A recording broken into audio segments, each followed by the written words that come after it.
lot of average dudes out here expecting this king treatment from us queens. A lot of guys out here, they are a 6 or 7 at best. Welcome back to Unspoken. I'm Marcel. I'm Tanya. I'm Dawn. And here we have real talk, unfiltered, unapologetic, on the record about things that are happening in the real world today. Each of us has picked out a topic or subject that caught our attention. And today we're going to unpack it together with a special guest. Today we have Melita Daly. How you doing, Melita? Wonderful. How are you? Great. I'm really appreciative. I'm happy to be here. Yeah, thanks for coming. I mean, it's a beautiful day. So, I'm gonna start with the first question because it's all on me, and it's about cancel culture, culture in general. And it's about cancel culture and accountability. So, when are we in society now holding people accountable versus overreaching? Well, I think of all that I've been through and all that I need as far as like understanding, non-judgment because of my life, I feel like it's important to have grace. It's important to have accountability. And I think the cancel culture is like very overrated, and I feel like it doesn't hold people accountable. I feel like people are not being accountable publicly, or they're shying away from being accountable publicly because of this whole cancel culture. What do you think? I've never been a fan of cancel culture. I just feel like specifically within the culture, it's a systematic way of taking our icons off the stage. And I really feel like, with us, it's up to us. If we want to cancel you, fine. But I don't like the external world coming in and telling us exactly who no longer belongs on that stage. I mean, these people contribute to our culture in a lot of different ways. They still are icons. Right. And I'm not really drilling down on their personal lives. People make mistakes. And I think to say, oh, now this person just wiped off the map, let's not buy their products or services or whatever they're doing. I just feel like that's a little too much. It's pretty heavy. And everybody deserves redemption. So I'm not going to speak to a specific celebrity or people or a person, but I truly feel like, when people set that bar so high that you're saying that somebody cannot come back, that's just a little too much. Yeah. I don't think anyone has the right to cancel anyone. Right. Nobody's perfect. No one's perfect. Everyone has their skeletons in their closet. And who made you God and gave you the right to say, oh, I'm gonna tell everyone not to buy your stuff, not to support you, not to go out.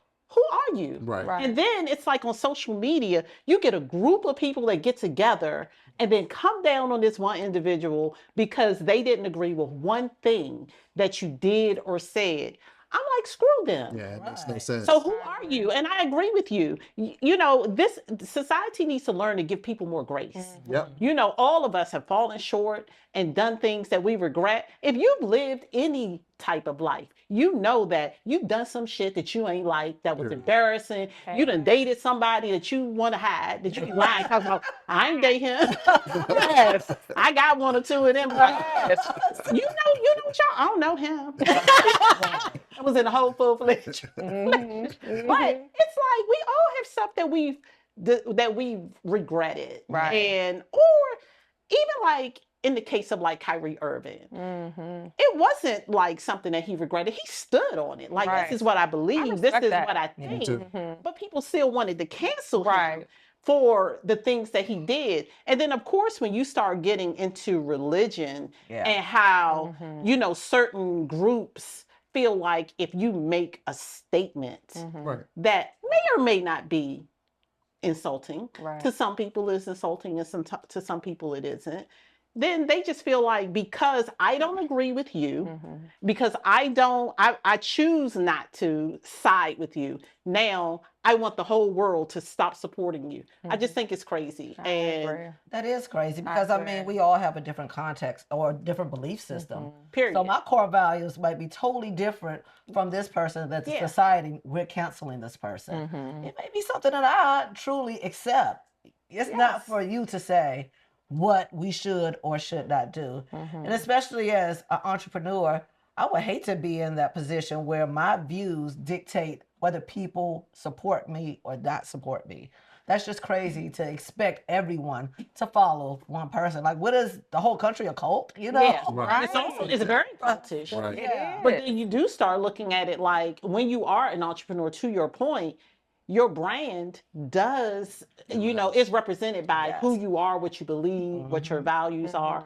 So you will not have some people support you based on what you believe. That's just what it is. Right. And I mean, I don't know how you hold people accountable at the same time without canceling them, because some things you should be held accountable for. I agree. Like Kanye and his wife, what's her name? Bianca. Like, son, put on some clothes every once in a while. I get it. And I'm all for the art behind it all. Yes. But when you're around the kids and things like that, I think you should be a little bit more balanced. So she should be held accountable for some of that stuff. Like, there are instances where you're around his kids. Right. Yeah, but accountability means not supporting that action in, right? Like, Not you don't have to, necessarily. like, if it's a recording artist, you just don't buy their album. That's old school. Like, you just don't go out and support them. I don't really, again, I think it went over the line with me, like when they started trying to cancel Dave Chappelle. He's a comedian, right? Comedians don't have boundaries. They joke everybody. Yeah. So you can't really start saying, okay, well, they're off the limits. Right. They're like, you just taking away from the art. And I think that was my wall. I was like pissed about that, because I was just kind of like, now you're telling people what they can say. Freedom of speech is freedom of speech. Everybody has their own opinions. You could definitely insult somebody accidentally. Okay, it is what it is, but that doesn't mean you come with this mob mentality and it's like, let's take them off the board. I think, again, we all know what happened, especially those of us that have watched this whole internet age. This social media age has given people that opportunity to kind of just jump all on the same bandwagon and pull down hardworking people that, built these brands in their legacy over decades. Yes. And that's when I push back on it. I'm like, you just started out. Everybody makes mistakes. Everybody reserves, some type of redemption. Everybody can have a comeback story. And again, my whole thing to close it out is I'm kind of like, yeah, like there are some people, I'm trying to stay away from names, but there are some people some people have really done some things that I'm just kind of like, yeah, that dude's off the board. Like that's where the accountability right, comes and that's what I'm saying. So He's being held accountable. They should be held accountable. So in those instances, I'm not saying cancel Bianca Sensori, that's her name, right? I'm not saying cancel her and say, oh, I'm not going to buy Kanye's products because she dresses this way. But you want to say, I'm going to beat you because you did wrong. That's not what, but she should have to be held accountable for. Say it. You should not dress like that around his children. You should not, show up at the Grammys naked, or wherever she showed up. On the internet. I feel like it's too accessible on the internet. Being hot, being naked, it's just too accessible on the internet. And I feel like, people that were meant to be busted and meant to be, average. I feel like, it's Not just average, it's not normal, whatever you want to call it. I just feel like there's so much going on the internet now where it's not becoming normal. Yeah. Like, it's okay to be normal, average, busted, like, all the, like, with I'm going on to another topic, but plastic surgeries, just everything is just becoming so normalized, like, as far as like being naked, being, hot, being cute, some people just ain't meant to be cute. That does speak to like we're just being controlled by what's going on out there. That's go deeper into the accountability. Like, nobody speaks for me but me. So I definitely have to say what works for me and what doesn't work for me, honestly. Yeah. Yeah. Speaking of what don't work for you.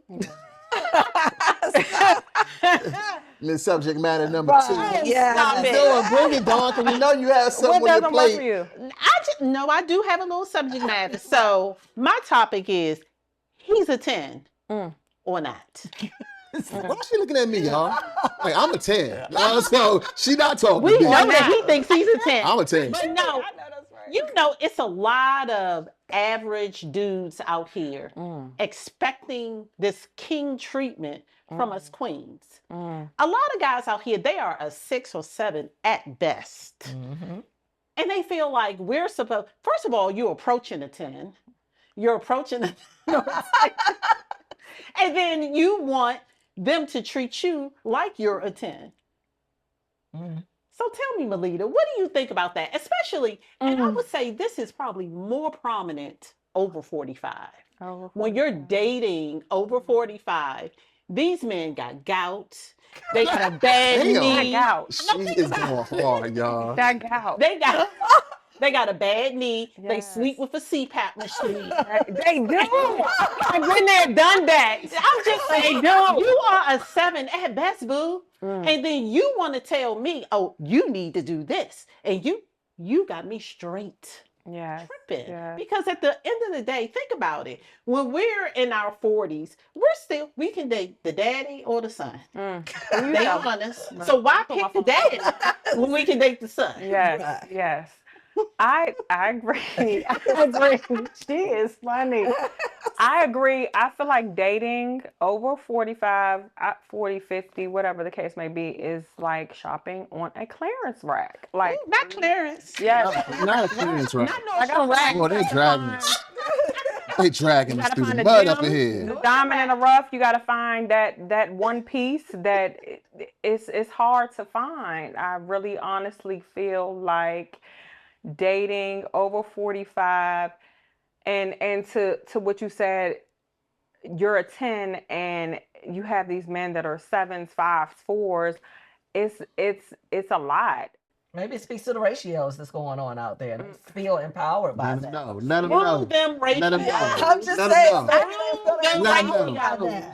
I think it's a balance. I feel like when you're at a certain space in your life, you know what I mean? Like I've been divorced. I've been married most of my life, and you're in a certain space you don't expect or want less than, or your standards and your boundaries are different. So I personally feel like it's a lot. It's been a lot. It's been challenging, trying. It's been a lot. Well, but I mean, I'll help you out there, Melita. yes. I think a lot of times they expect once you reach a certain age that you're supposed to compromise and settle. That's and you good. hear that word a lot. They say, oh, you're 45, you're 48. Just take what you can get. As if you don't bring a lot to the table. Think about it for a second. As women, there's so much we have to do. You know, men, they put on a black tee, some jeans or sweatpants and sneakers, and they out the door. You know, they take their little bald head. We getting hair, Not the bald. makeup, eyelashes, nails, waxing. We got the whole situation that we have to do only to present ourselves to someone who's subpar. That's crazy. And then to say that we should reduce ourselves down because of the ratios, as they say. But when you talk about the ratios, we should really talk about quality women The quality, versus that's good. quality men. Because there's a lot of women out here, but you, Marcel, you know they ain't shit. I'm really Quality. just taking this all in. I mean, I'm not going to give us your opinion. I can't really elaborate on, because I think, I mean, from Dawn's perspective, though, the question is, what is she saying? Like, what's that standard there, right? I don't, what she considers to be a 7 to whoever could be a 10 to someone true. else. That's true. So it's, I That is think true. that right there kind of mixes the bowl. That's the first thing, right? Yes. Because where you are in your life, that's going to create your standard. That's one. Again, born here in the DMV, District, Maryland, Virginia, for you guys that are national. It's just what it is. It's just kind of like in Atlanta. It's going to be the ratio issue. It's going to be way more women than guys. I wouldn't want to be a female in that situation because it does lend to some of the things that you hear Dawn speaking to. Like, you're just going to have guys that are willing to take a shot because they already know that, listen, like, if I see it, whatever, we can say a 10 is whatever somebody's perspective is, but that guy sees a 10, he feels emboldened to take the shot because he has nothing to lose. First of all, like that's just what it is. Now, what you do with that shot, that's that person, that female's perspective. But I just think that when it comes to that issue in general, it's more really about just again where those two people are in life. And if your standard is whatever that standard is, and you can't find a guy that's going to meet that standard, and you feel like anything under that standard is basically you compromising or settling, then you have to be equipped mentally to be rolling solo. That's just the way this works. Because you already said it. You're like, I'm not going to go down. It's only up. And if up is the only option, then you have to, you have to deal with what you're saying, that you're diminishing that pool, right? And when you diminish that pool, you can't complain about what's left. And then to wrap this up, what's left, everybody's going after that, right? The visual basic stuff that we're talking about, keep it simple. We can go, he has to have a great job, height, nice car, all that bullshit fluff. At the end of the day, every woman sees that. So now you got that guy that you got to deal with that has his pick of the litter. So what you gonna do with that guy? Is that the guy you want that can have 5 women? So I mean, it's a mixed bag there. It's not as simple as the way that's kind of outlined to be. But again, to me, on the dating issue, on that issue particularly, it's to each his own. But I mean, the opening up, you're absolutely right. There are many guys that's taking a shot at the 10. What they have to lose? They have nothing to lose. Which is why women have chosen, and I find that a lot of women are choosing to stay single. Yeah. I agree. It's like it's peaceful. It's peaceful. Yeah. I mean, nobody Peace is ain't got everything. time, and you just have 5 boyfriends. A whole roster. It's for The fun. starting lineup. As soon as one say no, you call the next one. That's what's changed, though. I mean, And it's all You good. feel like that's For changed? all, You because seen that? For me, I'm just Let's see. entering the date scene, and I can really only date one person at a time. I can. I Really? mean, I know that a lot of Girl. people saying date them all, but I have to focus, and I need to You gotta go. I do have to focus. You know what I mean? And I do not feel like I am giving you a fair shot if I'm checking for Joe and checking for that's great. John, whomever. Well, let me know how Because that work out for you. honestly, No, but I agree with Tanya. but I do Of get. course you do, I can Marcel. get in Why and is it? Of out. course I did. Damn, did you catch that? What's all that heat coming from that? Why do you agree with Tanya? Because she's right. You can't really sit there and say you're really trying to meet somebody if you're not giving them 100%.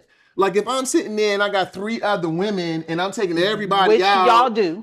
No, but that's see, now she's on something totally That's different. I'm just addressing what Tanya's saying, which is agreed. If you really meet somebody and you think that they're worth your time, if you're not giving them 100%, then you're not going to get 100% back. Right. And like if it doesn't work, it doesn't work. But you can't be giving somebody 50%. Because you have your other 50% spread between 3 people. But I disagree. It doesn't work that way.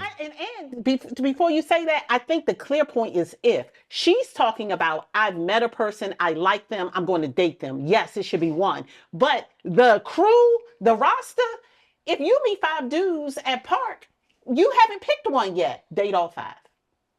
I just can't do it. I disagree. I disagree because even in marriage, you're not giving 100% in your marriage. Like I've been married for 15 years, been with him most of my life. You're not giving 100% in your marriage.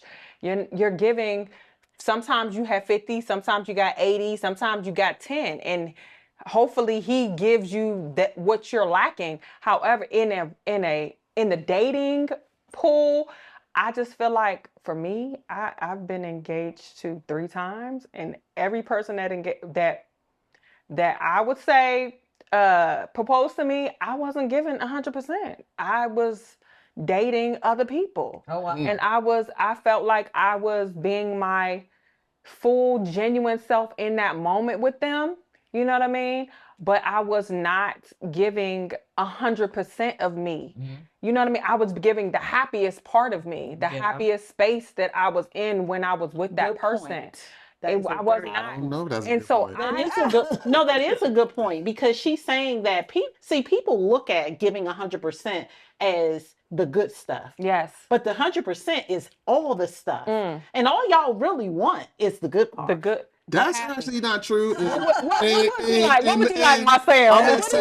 I mean, Melita did say she was engaged 3 times. so what I'm saying is, she said she didn't give him 100%. So I mean, I mean, I don't think I've ever been in a relationship and I didn't give it 100%. And I was when I was married, I gave it 100%. You feel like you gave it 100%? Yeah. Or was it at times that you gave it 100%? I mean, nobody gives 100% at all times in their marriage. longevity is going to wear you down. But I think that anybody that's been married, you should be giving it everything you could give it when you walk through the door every day, or it's not going to work out. I agree. I felt like I gave my marriage of over 20 years 100%. Yeah. But the 100% changed. Exactly. Because if I was in a space where I was not 100% myself, right. But I would still give you that 100%, but I might only be 50% Tanya today. Yeah. But I'm gonna give you 100% of my 50%. You know, that's good. So that's what I mean. No, I am. I'm always going to give 100%, whatever that is for me on that day. I just can't do it, and I feel like the last time I did do that, I was probably in my 20s, where I could date multiple people. Maybe it's an age thing. I just can't keep up with that many Negroes. I need to know that. I mean, I have gone out with somebody that it only lasted 6 months, and I gave them 100% for those 6 months. I didn't feel any type of way about walking away from the situation because it didn't work out. Right. And I didn't feel cheated out of giving my 100%. I did not at all, because I always know I'm going into it. This can go either way. You know what I'm saying? So I think you're always going to have that one person that you're dealing with, that you're giving 100% to. You're going to have that one person, and then you're going to have your little sprinkles here. She's true. But it's always going to be one dude in your life at all times that you like, oh, he the one that I'm going to drop everything for. I got one. So he called, what time? It's always one. And then the rest, it's like when I get around to you. Yeah. But we all got the one that we're going to give 100% to. So that's all I'm saying. But I just feel like when you're dating, it's an interview process. You don't interview one person when you hire for your business. I don't. You interview several people. And they should be trying to get the job of dating you seriously. But you got to remember, especially in this area, I feel like everywhere, God, it's not a lot of commitment. It's a lot of situationships. We just kind of kicking it. That became normal. You my dude, but you ain't my dude. It's so much of that. I agree. That it's not really, no one has clearly defined roles like you used. So you remember back in the 90s, y'all went out 3 times. He bought you a teddy bear and said, we go together. Yeah. Now it's like, you be like, oh, we cool, we together, but we not together. But maybe also. And there's a lot of that. You know, so if I'm going to be together and not together, I'm going to have 4 of y'all. Yeah. Maybe that's you only sleeping with one. Let's put that out there. Do not be sleeping around. Right. Well, yeah, that's not good. Not at all. You pick one. Yeah. Right. Yeah. Well, I'm already at the one, but you just got to pick one. Also, that might have something to do with who I am. And this is my topic that I wanted to discuss. I have always considered myself an alpha female, and entering this dating world while dominant, just wonder how that's working out for you guys, because I know I'm dealing with a whole panel of all alpha females right here. No, not me. I'm so not an alpha female. I've been told alpha female. Well, I don't feel like I don't feel like I am. I feel like I try to find balance in that. I feel like that's important. I feel like being married, we've all been married for quite some time. So y'all have had to have balance with that in some way or another, right? So I'll just say that I think that the term alpha female has a negative connotation attached to it, which it should not. Because it's really just saying that you're strong and independent, you're assertive. But people like to put the tag like controlling and negative. It does not necessarily mean that you're mean and nasty and negative. But a lot of times when people use that term, they automatically think mean, nasty, negative, and overly assertive. So I think that we should probably change that narrative. That it just means that we are powerful and smart and beautiful and confident. Because as women, it's a problem when we show our confidence too much. Yeah. When we stand on what we believe, what we want, and we expect people to treat us a particular way, we're always looked at as being over the top or too strong. Yeah, or bitch. Yeah. And it's like, it's okay to be an alpha female at work. But when you go home, that ain't what you need to be, boo. I agree. Yeah. So it just depends. Totally agree. Yeah. For me, externally, I feel like I exude femininity at all times. You do. I get always Yes. like I am always soft in my appearance. But listen to me. Ooh, and I try to keep the femininity, up front at all times. But I really struggle with being challenged. You know what I mean? And honestly, it's one of those things that I felt like I was groomed into. I started my first business at 21. So sometimes when you're in charge, and some of this, like I say, I was groomed into it from family, from friends. I became the go-to for so many people. And then that role shifted where I was in charge of everything at home. Even I can remember being in my early 20s and being my parents' landlord. You know what I mean? That makes so sense. having to have that conversation with them, like, y'all not paying. So it shifts who you are as an individual. So I've been groomed to this literally since my early 20s. That makes so much I have not lost my femininity and my feminine exterior. Yes. But listen. I feel like a man brings that out of you. It depends on the man. The right man will bring that feminine side out of you, because I can agree with everything that you said. From a young child, I've been working since I was 13, and I took care of my sister from a very young age. So I was in that mother role extremely early. Like when I say early, I mean 10. You know what I mean? Well, my mother worked 3 jobs at times. So I took on that mother role. I've bought my first house at 24, bought my second house at 28. And it was just, I've always had that alpha role, but I know how to be submissive. I love being a wife. Like, I absolutely love being a wife. I love being submissive, but I just think it takes the right man to bring that out of you. Yeah. Marcel, What do you think? Again, when this issue has come up in my past, first of all, I've never successfully dated an alpha female for a lot of different reasons. I don't like the term, though. I'm agreeing with Dawn. It just projects this negative connotation, specifically to guys that just aren't on that level. They're going to be intimidated when that title comes out. But I always try to use the analogy of a plane, right? When you're boarding the plane, you have the pilot and the co-pilot. That's the way it works.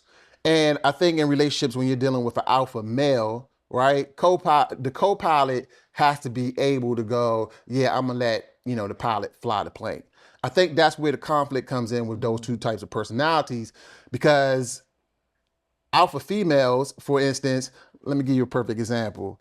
Dawn sent me the one sheet, right, for the show.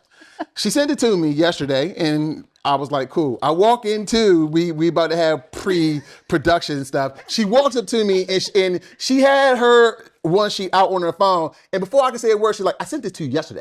I didn't read it or something. Like, she automatically jumped into mama bear mode. I sent this to you yesterday. I'm like, yeah, I know you sent it. Can I get it out of my phone? Interpreted it that way. When it's like when you're around alpha females, the one women, first of all, me in general, I think again it comes down to personality. That's the first thing, right? Like a true male that's comfortable in his skin and then running his whole show, he doesn't have to flex. It's no flex there. At the same time, you really want somebody in your life that's cool enough with letting you fly the plane. But here's the caveat. And this is what I've learned over the years, and this is what I advocate for. The guy needs to show that he can fly the plane, right? Yes. Like if he doesn't have any damn commercial experience, I don't think I'm getting on the plane either, right? Like I'm going to automatically want to pilot the plane because he hasn't shown me or demonstrated the ability to fly. And that's the problem, I think, women that are accomplished, smart, successful, they run into these guys that they would love to let them fly, but my God not showing me the capabilities of flying. And no person on the planet is going to get on that plane and let him fly because he's not showing me that he can do it and do it well. That's just common sense. So that's where you have that gap and that problem where you can't expect, they want a guy, you have to show up and you have to be running your show and then it'll fall in line. But you can't be at some deficit and then you want to take over. Like, how does that work? Like, I wouldn't do that. I mean, who would let you take over if you're not showing the capability of being able to take over? So I think that's where the conflict comes in. I don't think it's in the person, but I mean, again, if I flipped it, I would also be kind of like looking at people sideways too, if, you know, they just can't handle what I'm bringing to the table. So again, those personalities though, I love it. I mean, again, I was more than pissed off when Kamala lost. I'm bringing that up because they shown you had a strong, educated, smart person that was more than capable. She's one off from the presidency. She's one off, and she's running against a clown. He's talking about guys and all this up on stage. He's not even a serious candidate, and she loses tremendously.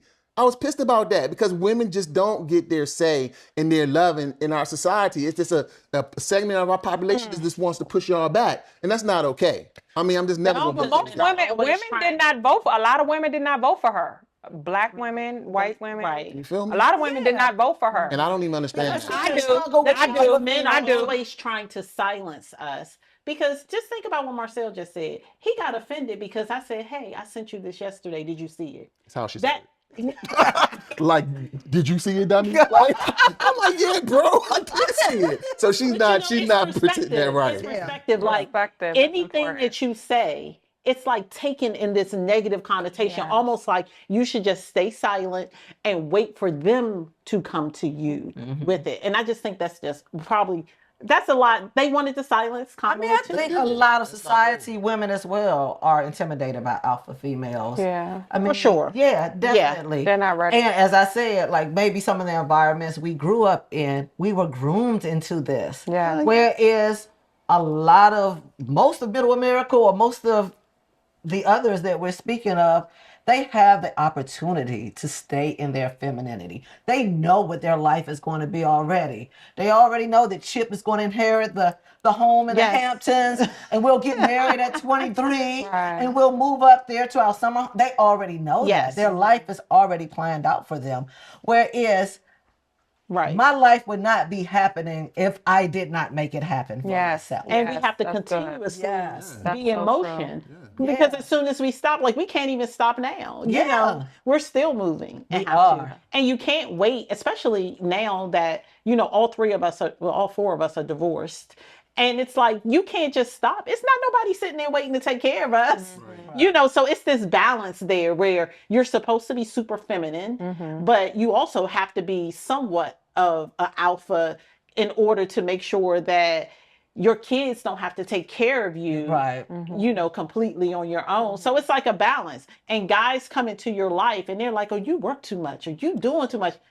Like, what you want me to do? Yeah, we don't need that. I feel like at this stage and age, I feel like women don't need I feel like men are so used to buying and showering you with gifts. Like, I feel like we don't need that. I'm more about the peace. I'm more about the homie lover friend aspect. I don't need the money, you know what I mean? Because I like me being single now, I make as much as I made when I was married with both of our incomes together. You know what I mean? And that's a whole nother topic. But for me, it's not about the accolades and the money. It's about the peace and how we're gonna build together. You know what I mean? I want to ask a question for you since you're the only man here. Like, what is it that you feel like a woman, not a woman, but a man needs or wants in their 50s, 40s established? Like, what do you feel like a man? I mean, we aspire for the same thing, just peace of mind. I think the level that you guys are describing, though, you have to reach that first. And that's the thing. That's why it's rare air. Like, all of us on the same page because we already know the money thing isn't the real thing. It's no matter how much I've achieved, that shit doesn't make me happy. Right. But you can only understand that when you achieve it. Yeah. Right. That's So, true. and then so everybody else that has it that's not on that playing field, they're still aspiring to the bullshit that we already know about. I gotta have a nice car. I gotta drive this. So you got guys trying to just get in that lane